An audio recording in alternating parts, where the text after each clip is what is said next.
আমি গাছের নিচে দাঁড়িয়েছিলাম, এটা বাংলায় বললাম। এটাকে ইংলিশের গঠনে চেঞ্জ করলে বাংলায় ছিল আমি গাছে দাঁড়িয়েছিলাম, এটাকে ইংলিশে কনভার্ট করব, আমি দাঁড়িয়েছিলাম নিচে গাছ, এইভাবে হয়। আসল মূল জিনিসটা অনেকে বুঝতে পারে না। ধরো অনেকে বলে দেয় I under the tree stand, হবে? I under the tree stand হবে না। তার মানে সে বাংলার সঙ্গে ইংরাজির গঠনটা জানে না। এইবারে তাকে যদি বলে দেয় গঠনটা এইরকম হয়, আমি দাঁড়িয়েছিলাম আগে বল, তখন সে বলবে হ্যাঁ এরকম হয়তো, তখন বলবে আই স্টুড, দাঁড়িয়েছিলাম, I stood under the tree, তখন গড়গড় করে বলে যাবে, বলবে যে বাহ এটা তো আমার খুব ভালো লাগলো। শিখে যাবে যখন তাকে একটু গঠন সম্বন্ধে জ্ঞান দেওয়া যাবে।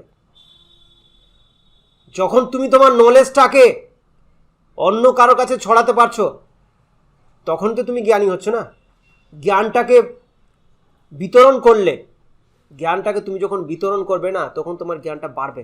You can increase your knowledge if you give your knowledge to another people, to others. Okay, so mind it, নিজে যেটুকু জানো সেটাকে অন্যের কাছে ছড়ানোর চেষ্টা করো। দেখবে সেখানে তোমার যদি কিছু ভুল থাকে, if you have any fault, then he or she can understand that you are telling false, you are telling wrong. যখন তুমি তোমার কথাগুলো অন্যর কার কাছে ধরবে না, তখন সে বলবে যে তোমার এই কথাগুলো ভুল হয়েছে কোথাও। বা অন্য কেউ যখন তোমাকে কিছু কথা বলবে, তুমি ধরো সেই বিষয়ে তোমার জ্ঞান ভালো আছে, তাহলে তুমিও তার ফল্ট ধরতে পারবে। এইভাবে কিন্তু কথা বিতরণের মাধ্যমে, কনভারসেশনের মাধ্যমে কিন্তু অনেক কিছু শেখা যেতে পারে। কি বললাম বুঝতে পেরেছো তো?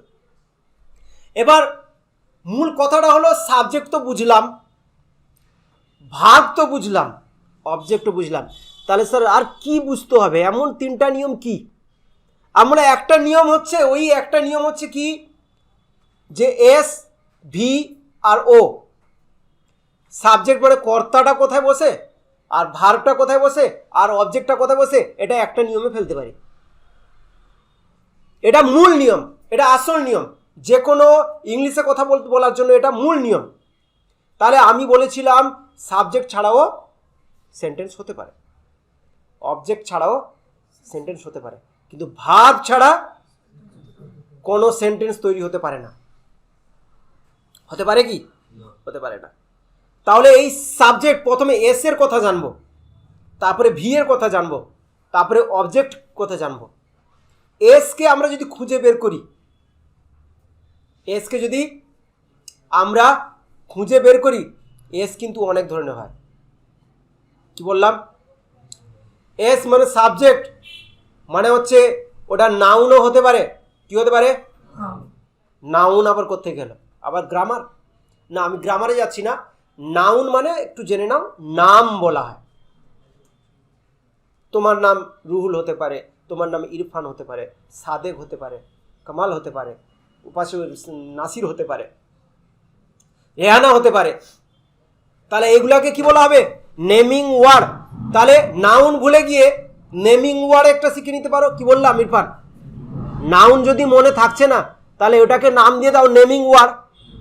নামের শব্দ দেওয়া যায় কি দেওয়া যায় না? আমার নাউন মনে থাকছে না, আমি নেমিং ওয়ার্ড তো বলতে পারবো।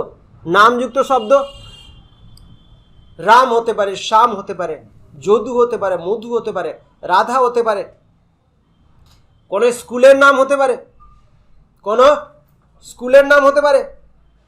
এবার এই নামের কিন্তু আবার দুটো ভাগ রয়েছে। একটা হচ্ছে সঠিক তার নির্দিষ্ট নামে যখন ডাকা হয়, রুহুলকে যদি আমি রুহুল বলে ডাকবো, তখন তার হচ্ছে এটা প্রপার নাউন, মানে সঠিক নাম সেটা। আর রুহুলকে যদি ডাকবো দ্য বয়, তখন তার সঠিক নাম নয়, সেটা তার কমন নাম হয়ে গেল। কি বললাম? কারণ বয় তো আর একটা হয় না।